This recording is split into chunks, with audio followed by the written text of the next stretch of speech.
Old-style conglomerates with vast holdings seem to be somewhat of a thing of the past as many of these companies break up and try and get back to core business. Not so for one gigantic Indian company that spans 8 different industries from farm equipment now to making jets. We welcome Anand Mahindra, who's the head of Mahindra. Good to see you. Thank you for being here. It's a pleasure. What are you doing in Davos? I mean, you've got diverse businesses, auto parts, private equity, now all different things, including real estate. Well, you know, I've been coming here since 2002, and I usually come alone. This year I've got 5 people with me, and 3 of them are from our new IT company that we acquired earlier this year. It was called Satyam, a beleaguered IT company that we moved in and won the auction for. It's now renamed Mahindra Satyam. And I must tell you that Davos is perfect for a services company that in fact is trying to cut costs despite the high fees of being here. Try and imagine that you have all your target companies, all the Fortune 500 CEOs in this square kilometer here. Think of the cost you save of trying to address them and get business done. That's why I'm here. You don't have to travel a lot. You can just network. My green footprint is lower by being here. You're kidding. Well, you do look at it that way, I'm sure, because that's certainly a focal point. But looking at what you want to accomplish, you talk about the technology business. Satyam was a financial disaster. I mean, there was a fraud. There was a massive scandal. You were able to pick up something at a very distressed price. Why weren't you worried that you might see some bad things emerge after you had already bought it? No, I didn't wander in there out of hubris and overconfidence and arrogance. We did a lot of due diligence. What I'm grateful for is that we adopted a mindset after the meltdown that you can't just go into a bunker. You've got to cut costs. You've got to try and lower your innovation costs, but you have to keep awake and look at new opportunities, because we were very cognizant of the fact that this was a good time to see new opportunities. And we didn't wander in there just keeping our fingers crossed. The first thing I did was to talk to the clients of Satyam, all the US clients. And I asked them, I said, is this a real company that I'm trying to buy? Are they real people? Are they doing real work for you? And all of them, without exception, said, look, we can't advise you on what price you buy it for. But arguably, these people, the teams that we worked with, were the finest out of India. Now, that's the confidence I had. Okay, so you inherited a business where employees were terrific at service. I need to know from you, because you span 8 different industries, very diverse industries.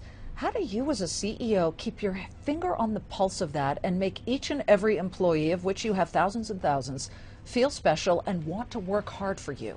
Well, this is a question that I could answer and take all day doing it. Let me first talk about the fact that I'm not the CEO of each of these companies. That wouldn't work. That's why the old line conglomerates, as you referred to them, failed. I've been at great pains to try and dispel that word from our vocabulary, and I call it a federation.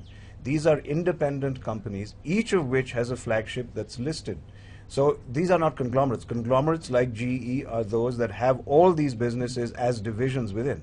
So they completely befuddle analysts who can't find a way to track them and compare them and benchmark them.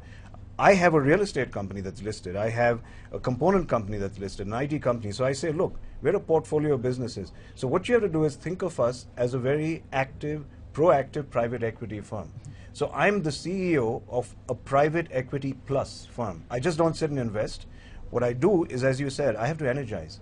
I have to find common threads, and those threads are usually about values. And I think the world is crying out for businesses which have values. That's why we were preferred bidders for Satyam. So values, aspirations, transcendent goals, and then you walk around and energize. That's what I do. But you're also an entrepreneur at heart, and I have to tell our viewers that they have recently decided to start an aerospace business. You're going to build jets from the ground up, like an Embraer type of jet? Well, I have been quoted as saying we'd like to be the Embraer of India. Yes. I think it's a wonderful company to make as a role model. We're not into the jets yet. We've bought 2 Australian companies, both in the aerospace business, one in componentry. So we've got a very strong base in the supply chain, which I think right away will give us returns and allow us to bid for defense business out of India.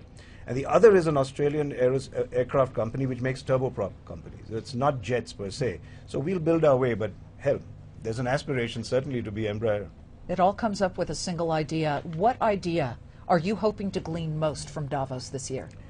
You know, the nice thing is you don't come here with any one thing objective, because this is a conversation forum. This is a place for dialogue. If you come with a fixed idea of what you're going to contribute and what you want to get, defeats the purpose. You have to let it flow. This is like a liberal arts college in 1 week.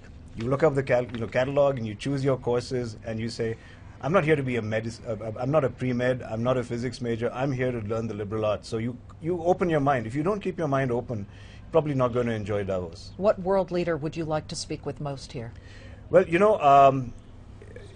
I don't have any particular need to speak to anyone. They're communicating. The question is to understand them and to say, what is your vision here?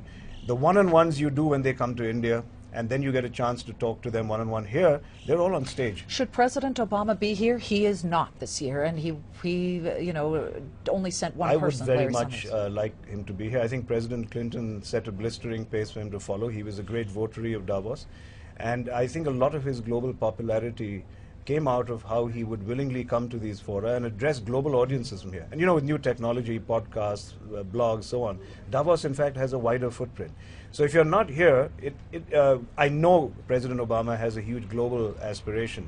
But if you're not here, that sort of goes against his claims of being global. So I would like to see him here, yes. He's a little busy today. He's got State of the Union address tonight, but we'll pass on your comments. He's forgiven. He's forgiven. It's so nice to speak with you. Pleasure. Anand Mahindra of Indian, as you call it, not a conglomerate. A federation. But a federation, Mahindra and Mahindra. Thank you so much for joining us. We'll send it back to you. Thank you.